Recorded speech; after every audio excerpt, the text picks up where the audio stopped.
I'll be honest, I just got about 10 pages into explaining this and I realized I was just finishing Monday. So I figured I would try coming out to the board. We're talking about vertical jump, and I'm talking specifically about basketball, volleyball players, people who have to run into the jump, not just testing for fun, but people who have to use it in sport. So I broke this down into 3 levels, and within that, each day of the week is very specific. And I'm gonna explain to you how I did this. So we picked basically the weekend to jump. I use Saturday as the jump day. That way if something happens, if you can't jump on Saturday, you jump on Sunday. This is when you're trying to jump your highest. So very strategically, Monday, we're annihilating the posterior chains, the hamstrings, the glutes. The problem with trying to do that closer is that you'll be super sore, and those are the primary force producers, and I want the force producers recovered and ready to put in maximum force on the jump day. However, if you try to do things like squats and step-ups and split squats and knee-dominant exercises the day after jumping, your tendons might not actually be recovered yet, and you can take a loss. Your athlete can take a loss on not getting the most productive quad workout, but you can crush your hamstrings. You can be the day right after a big jump day, and you can still crush Romanian deadlifts, Nordics, things of that nature. So we actually have, in phase 1, we have RDL because we want to strengthen the hamstrings in a lengthened position before we strengthen them in a contracted position.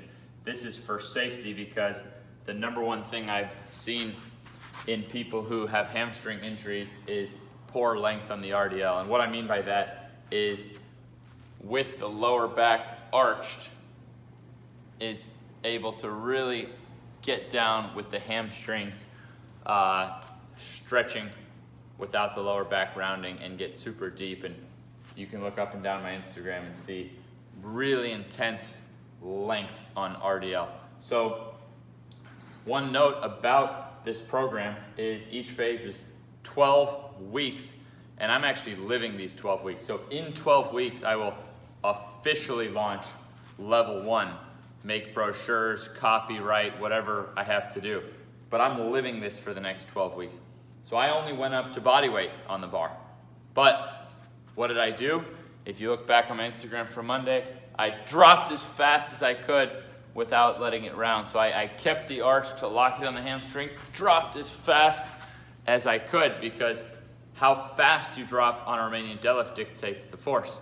It's not the load on the bar, it's the load on the muscle. And the faster you drop, the more force you put into your hamstring. So it's Saturday. I did this Monday. My hamstrings are still sore from Monday, although not as bad as they were Tuesday, Wednesday, Thursday. Still sore. So that should give you an idea of the kind of impact you can make with an RDL, even without heavy weights. Now this week, week 2, I'm gonna be seeing how fast can I drop with how much weight. So I'm gonna see if can I increase past body weight with the same speed of drop. If it slows down, well then what the fuck am I doing? I'm wasting my time, because this is a jump program.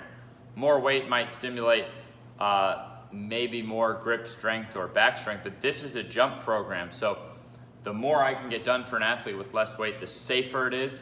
And if going heavier means chance of losing the curve in the back, of going slower, am I really even putting more force?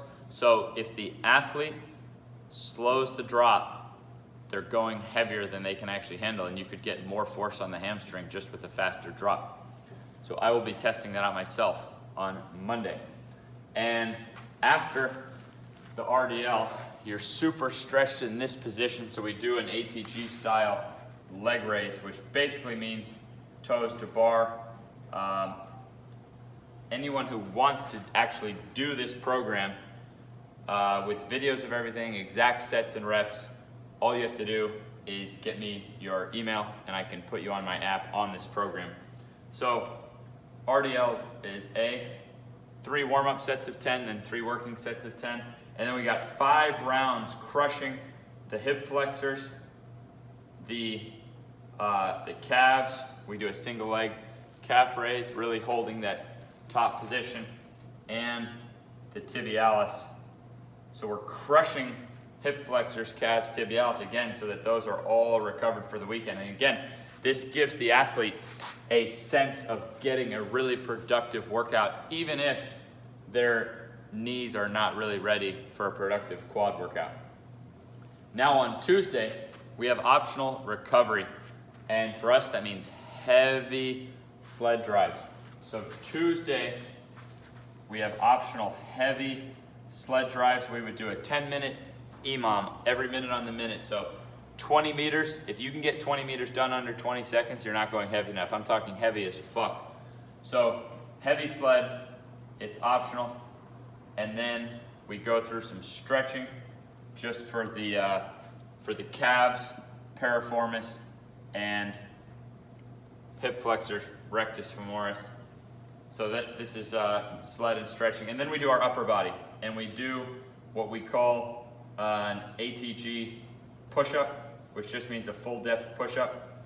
This is keeping just enough upper body not to become a giant pussy, and stretching getting a deep stretch in the shoulder so we're strong for our arm swing. But we do an ATG push-up. We do an ATG style chin-up. That means we're only going to failure of what we can hold our shoulders pressed to the bar at the top, full extension at the bottom. So full stretch at the bottom, and then holding the shoulder pressed to the top. And then we do an external rotation, which is a majorly important exercise, and about 15% of vertical comes from the shoulder. So we're gonna get freaky shoulders over this program. I did forget to mention, I made a change on this one, back on this workout. I'm a big fan of QL work to stretch and strengthen the quadratus lumborum. So I actually had, after the Romanian deadlift, get all the sets of Romanian deadlift into your maximally stretched. Then you start your leg raise and superset the leg raise with QL, because if you're gonna get stronger this way, you better get stronger that way. So leg raise, QL, and QL is big for jumping and dunking because a lot of people can't reach as far with one side. The QL is tighter or weaker on different sides. So 5 rounds of leg raise, QL, and then 5 rounds of calf tibialis. So then Tuesday becomes like our upper body day, but you can just walk into the gym and start pushing a heavy sled. It doesn't matter how healthy you are. Any athlete I have in here can just walk in and start pushing a heavy sled. So this is giving you extra foot strengthening, extra ankle mobility. You could say foot strengthening a million times. Heavy sled is my favorite exercise to strengthen the feet. So this is a sneaky one that really makes jump progress go better, and your knees are way over your toes. So you're getting stronger knees and stronger feet, which is what you have to use to absorb the power from the posterior chain. So that's that workout. Now Wednesday is our actual like plyo day. And if we look at progressions I'll shorten these up. If we look at progressions of plyos, skipping is what I find to be the first progression that should be used. So, and keep in mind for our athletes, they're actually sending us, even online, they're sending us their form of skipping. So they're warming up with skipping because anyone can skip, even if it's very light. But there's a way to progress skipping, as you'll see in my form video, that gets you insanely high off the ground and turns skipping into an intense plyometric exercise. If you go from skipping to then, we do 3 warm-up sets of 10 and then 3 working sets of 10 on skipping. And then we do 3 30-second sprints. We use an air runner for 3 30-second sprints, but only the last one is all out. So you'd go like a 70% sprint, then like an 85% sprint, and then like a fucking 110% sprint. I like to use the air runner because you can start out with your hands on the thing and get the wheel spinning, then you can even run. And then you're just trying to keep up with it. It's like overspeed training. So skipping to sprinting. Now you're so warm that I've gotten some basic plyometric in with the skipping, but balancing sides. So skipping's a great one. 12 weeks of just skipping helps ensure that athletes become balanced. And then the sprinting warms you for the Patrick step up. So the Patrick step up is your most basic jump strengthening exercise. You're literally just standing with a flat foot on a box and you just reach your knee over your toe and stand back up. It doesn't get any more basic than that for being able to put force through your knee into the ground. 3 warm-up sets of 10, 3 working sets of 10. We're trying to get strong as fuck. 150% of my weight on my back was like perfect technique for 10. I tried 200%. I could only get 3 to 5 reps. Technique was a little shakier. That's it for Wednesday. Now Thursday becomes a strength through length day. Instead of heavy sled, which in our gym we use 100% of body weight on the sled for that interval routine, then we use only 50% of body weight on the sled for a push-pull. So this is again on the minute. So this one, if you can get down and back in 30 seconds or so, like if that's not hard to get down and back in 30 seconds, you're going too light. But again, our heavy one, we're talking 100% body weight, and that's just pushing. And then the push-pull, we're talking 50% body weight is the challenge. Every minute on the minute, but not push weight, pull weight. Push, pull. You're trying to get down and back in about 30 seconds. You're like 30 seconds on, 30 seconds off for 10 minutes. Same thing, there's, so we're going into flexibility now, so this gets us super warm, but it's way different. It's all strength through length exercises. So this is where we have 8 different strength through length exercises. Seated calf is number 1 for ankle mobility. Then we work Jefferson curl for hamstring. Then we work cable pull through for pancake. And our athletes know, like if you can't palm the floor cold, you need more Jefferson curl. If you can't put your head to the floor cold on a pancake, you need cable pull through. If you can't flat ground split squat easily, you need more seated calf raise for the ankle, if not the hip flexor. Then we start working into the groin. If you can't butterfly your knees to the floor, then you need more weighted butterfly. And every single of these 8 strength through length exercises, we do up to 10 reps. You can do 1 rep if you want, or 10, or 2, 3, 4, 5, 6, 7, 8, 9. 1 to 10 reps, and on the final rep, you hold up to 30 seconds. So you don't have to hold on the last rep. You hold up to 30 seconds. Every one of these 8 exercises is a strength through length exercise. It's improving your flexibility. So whether you want to max out on it with 1 rep, or do as many as 10 reps and hold 30 seconds on the last rep, any options are fine. You could do a triple with a 10-second hold on the last rep, but the concept is that you're getting it warm and then you're going into a stretch. Now, once you're at advanced levels, I took my Jefferson curl up to body weight, wrists below toes. I went up to a 1 rep max. So that would be the very lowest would be, and actually maybe I did hold the stretch at the bottom for a few seconds. So the very lowest would be like a 1 rep max with a few second pause. And then at the top, try even body weight on an ATG split squat for 10 reps followed by a 30-second pause in the bottom, just trying to get that back leg as straight as you can and stretch the hip flexor. From butterfly, then we went into ATG split squat, and I like bar on back on the split squat. I mean, we're gonna see how this progresses with Keegan, but you can see why I honestly was only through Monday and I was like 10 pages in. So this is gonna be an evolution, but there's a lot of details behind so many things I do, and that's why my idea with Keegan was to put out my latest work, which is, and these concepts could be applied to jumping, to sprinting, to throwing, but it's how do you take the training in the weight room and turn it into fucking guaranteed results that the athlete will run faster, jump higher, or actually put it out on the field. And I'm giving you this concept, and then we'll be back in the gym and I can do a Q&A in here and I can answer any questions. ATG split squat, I like bar on back when you're doing it for flexibility because it just gets exhausting to hold dumbbells or to have a bar on front. I like dumbbells when you're working on your strength and you're a newbie. And then I like bar on front when you're working on your strength and you're advanced, but I like bar on back for anyone if you have any experience with it and you're working on flexibility. And then seated calf, Jefferson curl, cable through, pull through, weighted butterfly, ATG split squat. I know there's 8, so I feel like I'm forgetting 1, but I know 2 of them.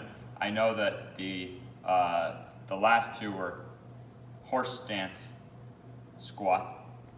So with horse stance squat, we're talking about trying to have your feet literally pointed out in a straight line, standing so wide that you actually can't even squat to parallel. That way it's just pure glute adductor stretch. And again, you can do reps, you can do holds, and then long lunge was also in there. So these are specific. Horse stance is working for middle splits, long lunge is working for front splits, and the long lunge is similar concept. All these have instructional videos on the app for anyone who wants to do this program.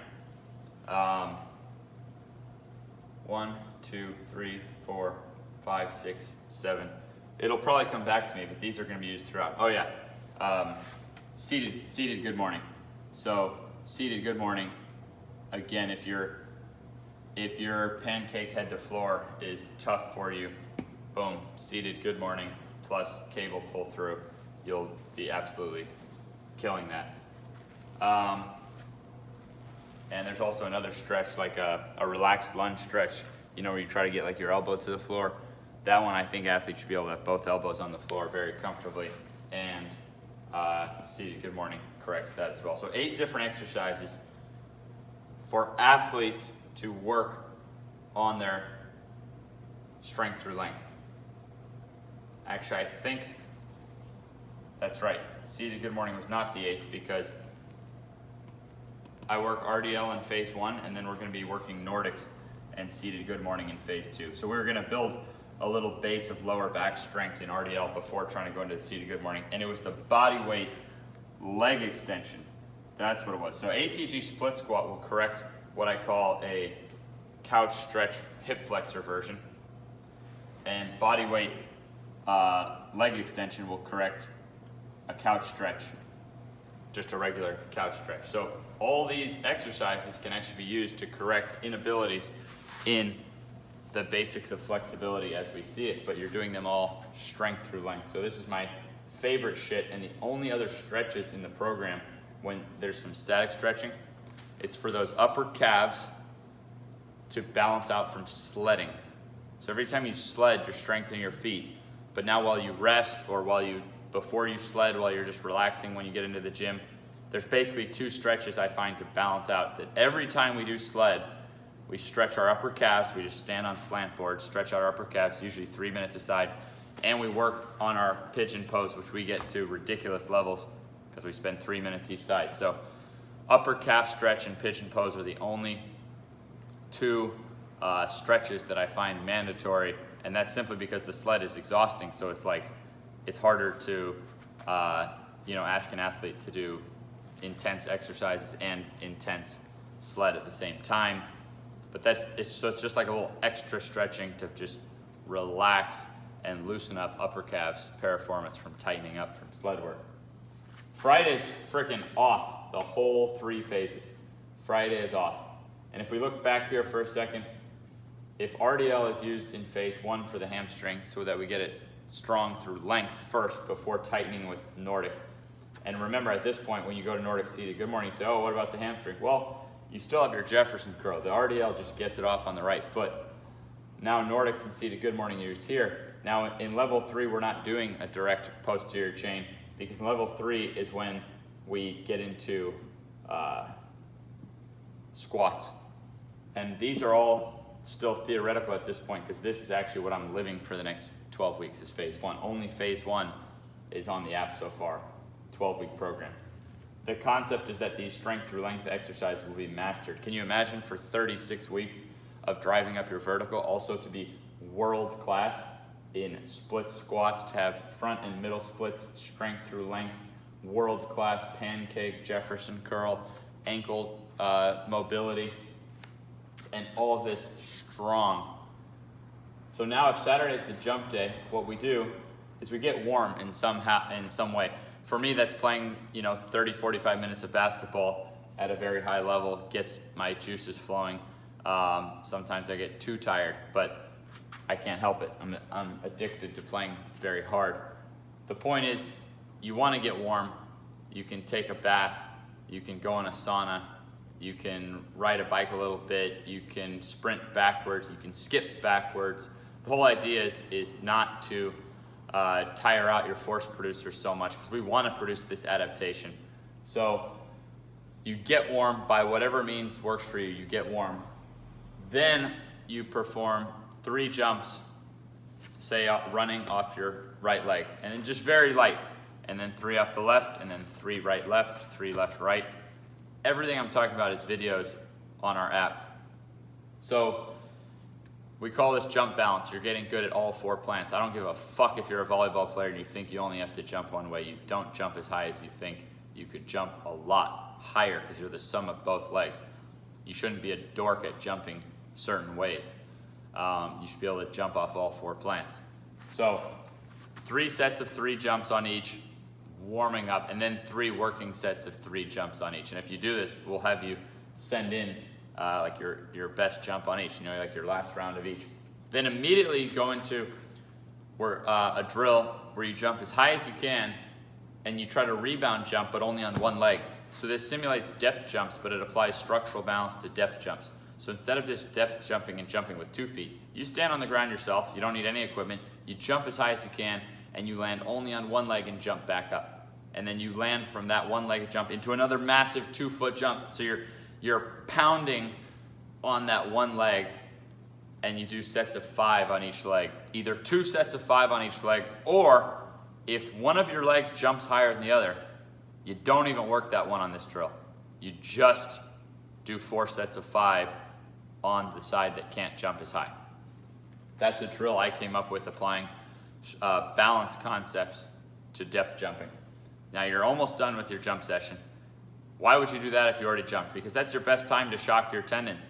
It's proven that tendon training works, but you can overdo it and then go through a cycle of injuries. And then the big problem is if you have any pain, you hold back because the conscious mind shuts off in moments of pain. You may want to push through pain. Just because your body keeps going through the motion doesn't mean that you're applying full intention, because you're not actually aware. When you're in pain, you're not aware, even if it's just for that split second. And being in pain is the number one thing that holds athletes back from running faster and jumping higher, because they go out of consciousness and they can't actually tell their body to run faster or jump higher. So I have this theory which I've never seen fail, which is, say you want to throw faster or run faster or jump higher. If you're truly in zero pain and you just go try to do it and you have good technique coaching, you'll keep getting better. So that's why I brought on a guy onto staff and I pay him out of my cut just to have someone actually watch the jump reps of my guys who do this program. So he can make sure, because it's like a bench press. If you only put 20 kilos each side of the bar, you're never going to become a world-class bencher. So maybe you have more potential than you realize to jump. You just don't even know how to express that force into the ground. And that's why our training makes us able to handle that force. And then we end up with this situation where the vertical just keeps going up, because we keep being able to put out more force, but we keep being able to handle that force. So it goes from warming up to doing your jump balance to doing then your 2 up, 1 down jumps. It basically negative accentuated depth jumps, structural balance depth jumps, to then KOT squats, which is what I call sissy squats. It's my version of sissy squats that has precise gradient improvement. Again, that's the toughest tendon exercise in terms of strength. And in this case, since it's a jump day, it's great to just go as deep as you possibly can, not weighted, because it might be unrealistic to get to the weight room, and it does something extra hard on the tendons when you just keep going deeper. But once you can get shins parallel, which is not that hard, for 25 reps on 2 feet, then you're going to perform 5 sets of 5, starting back over. You really set up a padding for your knees. 5 sets of 5, each leg, back and forth, but you can work that down. So I'm working where I basically can just put a 1-layer mat on the floor and do one-legged KOT squats. So I do my hardest knee tendon and knee muscle training right after jumping, so I have a whole fucking week before it comes around again, rather than waiting, getting cold, and then the next day trying to do that kind of stuff. And so that's why Sunday is another optional recovery day, where now, whereas we went 100% for the heavy sled intervals, 50% for the push-pull, now we're only going 25%.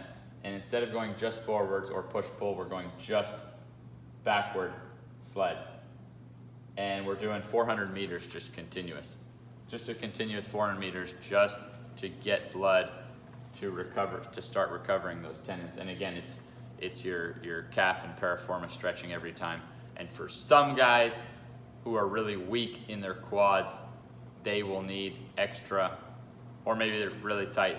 I found that extra couch stretching is, if there was a third one that you could do extra of, it's couch stretching.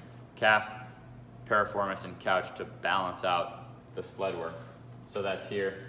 So there's a week, so you go through this for 12 weeks. So you're putting max force into your jumps, but in the most balanced way possible, and recovering down with real money in the bank towards actually jumping higher through your 2 up, 1 down jumps and KOT squats. You're recovering it down with optional backward sled, like you're getting blood into those tendons to recover. Now you're jacking up your RDL ability and your hip flexor and QL ability and your calves and tibialis. You're doing just enough upper body to stay mobile and strong and to improve your shoulder power output with as little mass accumulation as possible. Then we're doing the most balanced basic plyometric with skipping. Tricking this system really with the sprinting is just to get absurd blood flow, so that no matter how weak your knees are, you end up with so much blood flow that you can push like hell on the Patrick step up. And then we go through all these strength through length exercises, which these ones that I picked really don't make you very sore. So they get you stronger, they improve your mobility. You're not just sitting around like a pussy in the gym, just stretching. And then you have Friday completely off. So Thursday's almost like an off day.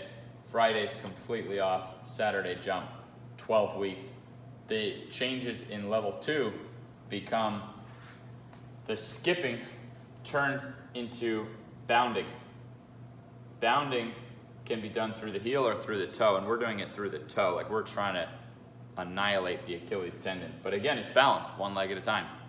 So skipping becomes bounding. In phase 3, it becomes even more intense. But the difference is, whereas skipping is done skipping, sprinting, Patrick step-ups, in phase 2, we're actually doing split jumps where you have a split stance and you jump as high as you can and you land in an opposite stance. It's a simple power exercise, which when you have crazy healthy knees, which you're getting from all this, you can express some good power and it gets you warm. You're going from split jumps to split squats,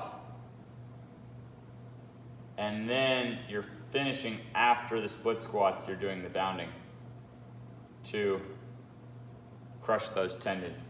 And then in phase 3, this is almost identical, except it's squat jumps. So we're talking about loaded bar on back. And just how I'm gonna be going into crazy detail. So I'll be able to keep you guys posted and do an update video on level 1. This will be like an overview. Just how I'm gonna be going into crazy detail on level 1. Then I'll be going into crazy detail on each of these, how much weight to use, etc. So then you got squat jumps, then you have actual deep squats, which we're talking like rock fucking bottom squats, with a pause at the bottom to ensure no bounce whatsoever, just basic strengthening. We don't have to turn the squat into an elastic exercise.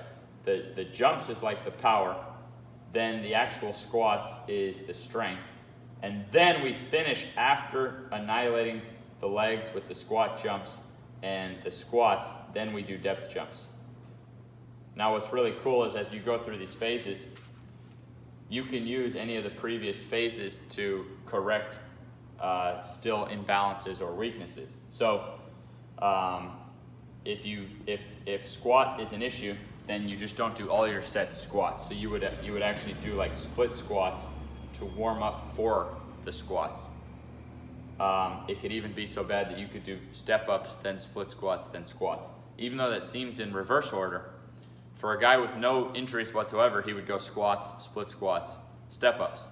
But believe it or not, the ultimate secret routine for guys with shitty knees to drive up their squat is to start with fucking Patrick step-ups, like just reverse step-ups, then split squats, then squat. Watch week after week, watch your squat climb and your knees feel better. That routine alone is the ultimate weak leg cure for a guy with shitty knees. You have to do it in reverse order, and they end up getting stronger. That is kind of in a nutshell how I got my knees out of darkness and into the light, was by figuring out to do it in reverse order in the same exact session. So ideally the guy can just do barbell squat jumps, squats, and depth jumps, but he could revert, and I would want him to still do the jumps and the depth jumps, but he could revert his strength training to keep bringing up and evening the legs out. There can be something magical though about squats, even if a guy is imbalanced or shit like that, if they've actually put in the work on split squats and reverse step-ups. So we're talking 12 weeks of reverse step-ups. Forget about all distractions. Get strong on it. Same with then split squat, and then same with squat, and this creates a cycle of health. So your jump workout, we're gonna see how to progress it exactly. But jump workout would stay kind of the same. The strength through length day would stay kind of same. Friday stays the same, you're off. Sunday, just reverse sledding, basically recovery would stay the same. On this Monday, how it goes from RDL to Nordics and seated good morning, how do you keep producing the change? Likely single leg Nordics is the choice. Single leg Nordics can keep producing speed and jump results even for the guy who's a beast at Nordics, because now you still have your whole back to get up, you only have one leg to go down. So you annihilate it. But we don't want to be crushing the lower back when we're now squatting. So whereas seated good morning and split squat prep for the squat, the Monday workout will tone down a little bit in terms of low back emphasis. The low back will be given a break because now we're squatting. The upper body too, how we progress that, the premises I have so far is that level 3 won't even have any fucking upper body, because the squats is now adding a level of hypertrophy. Remember, this program is to jump higher.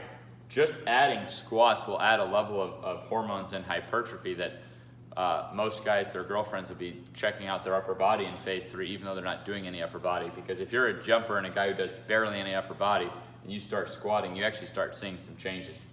So we don't want to add any upper body to the squats in level 3, but in level 2, we'll probably take the base we built with the chin up and the push up and get into like some cross bench pullovers and trap 3 raises. So now we're getting real specific. Cross bench pullovers, trap 3 raises. It really doesn't get any better than getting freakish at going like this if you want to use your upper body to jump higher.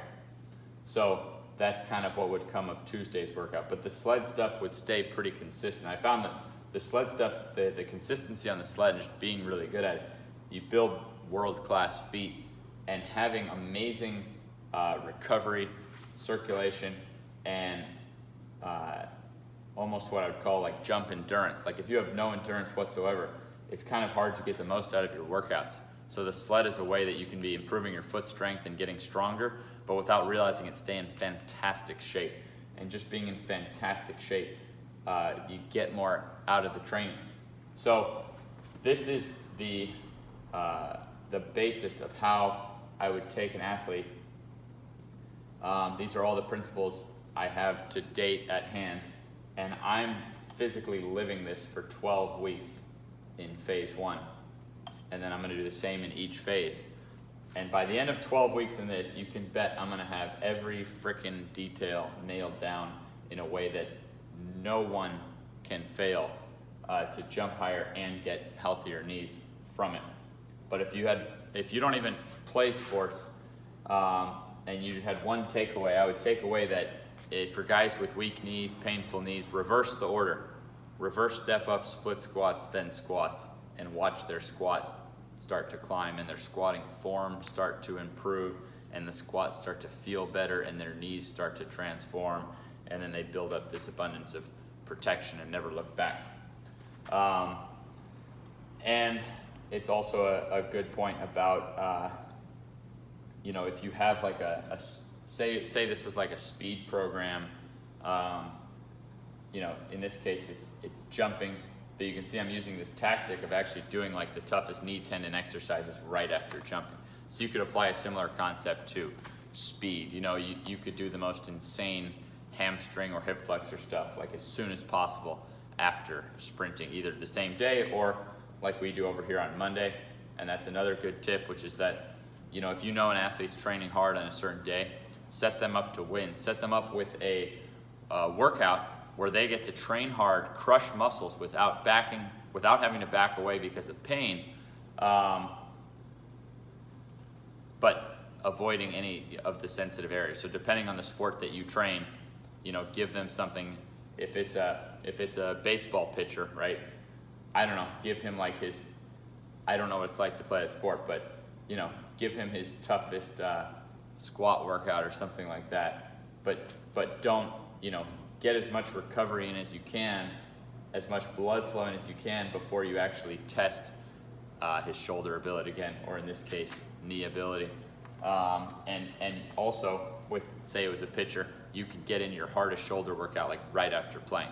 Like whatever your toughest, like Cuban rotations, or maybe the guy's weaker and it's just external rotations. His shoulder can't handle Cuban rotations yet. Do it right after throwing. Don't fucking wait. Like that's your biggest opportunity to produce change because you're already going to be recovering from those stimulus. So put as much strength in around as you can. And you'll be surprised. You'll have guys do their jumps on Saturday, do these crazy knee squats right after jumping, and on Sunday, their knees feel very stable and good because some of them the muscles have already started recovering back stronger. So hopefully this gave you some tips. Hopefully you can see how I try to plan everything out to have such a strategic purpose. And I see the clock is ticking. We're going over like 37 minutes here, and I think I was shooting for a 10 to 20 minute video. So hopefully you guys understand where I'm coming from and that this process will only improve. If you've watched this entire thing, I thank you. If you got anything out of this, then my job is done. And even if you didn't, then we know how to keep improving from here and go forward. But you can see where my head is at for the next 36 weeks is figuring out how to make a system where an athlete cannot fail to run faster, jump higher, whatever it may be, while getting healthier at the same